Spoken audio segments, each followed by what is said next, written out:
Autre nouveauté proposée par Swift, les tuples permettent de grouper plusieurs valeurs en une seule. Donc dans certains cas, pas besoin de créer une struct ou une classe pour passer plusieurs variables de type similaire ou différent. Un tuple pourrait bien faire l'affaire. Déclarer un tuple est aussi facile que grouper des valeurs entre parenthèses. Alors on ouvre un playground et je vais déclarer deux constantes. La première, let titre égale, et on va lui donner un titre de film, Gone Girl, et let année sortie égale 2014. Et donc pour déclarer un premier tuple, on va créer la constante let film et lui attribuer le tuple entre parenthèses titre virgule année sortie. Et si on regarde dans la console, on a bien un tuple puisqu'on a nos deux valeurs, Gone Girl, le titre, et 2014, l'année de sortie.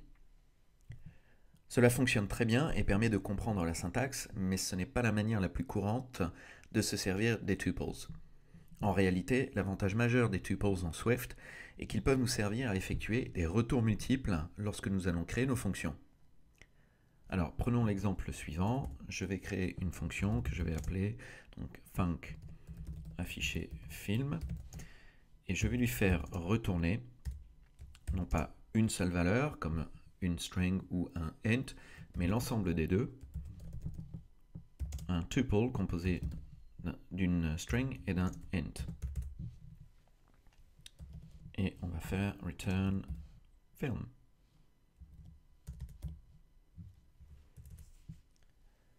Ici, nous avons spécifié une liste de types, entre parenthèses, comme retour de notre fonction. Le retour sera donc un groupe de valeurs, dont la première sera une string et la seconde un int. Nous pouvons alors appeler la fonction et passer son retour dans une constante. Donc let film trouvé égale afficher film. Et la console nous affiche bien la valeur retournée avec notre titre et l'année de sortie. La question qui se pose ensuite est de savoir comment nous pouvons accéder à l'une ou l'autre des valeurs retournées par le tuple. En cliquant sur l'icône Quick Look, ici, nous pouvons voir que les valeurs sont affichées sur deux lignes et chacune comporte un index. 0 pour la première ligne, la première valeur retournée, et 1 pour la deuxième valeur retournée. Finalement, ça fonctionne exactement comme une array. Pour accéder à l'une ou l'autre des valeurs retournées par le tuple, nous pouvons donc procéder comme nous le ferions avec une array. Donc, je pourrais faire un println dans lequel je vais écrire le film et puis passer film trouvé point 0, donc la valeur qui se trouve à l'index 0 de mon tuple, et sortie en, et là je vais pouvoir passer film trouvé index 1, c'est-à-dire la deuxième valeur, l'année. La console affiche bien, le film Gone Girl est sorti en 2014. On va pouvoir même rajouter une ponctuation.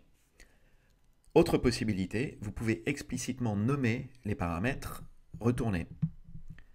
Donc on pourrait avoir, ici je vais commenter la ligne let film trouvé, et on va créer une constante qui elle-même va être définie par un tuple avec deux paramètres, titre film,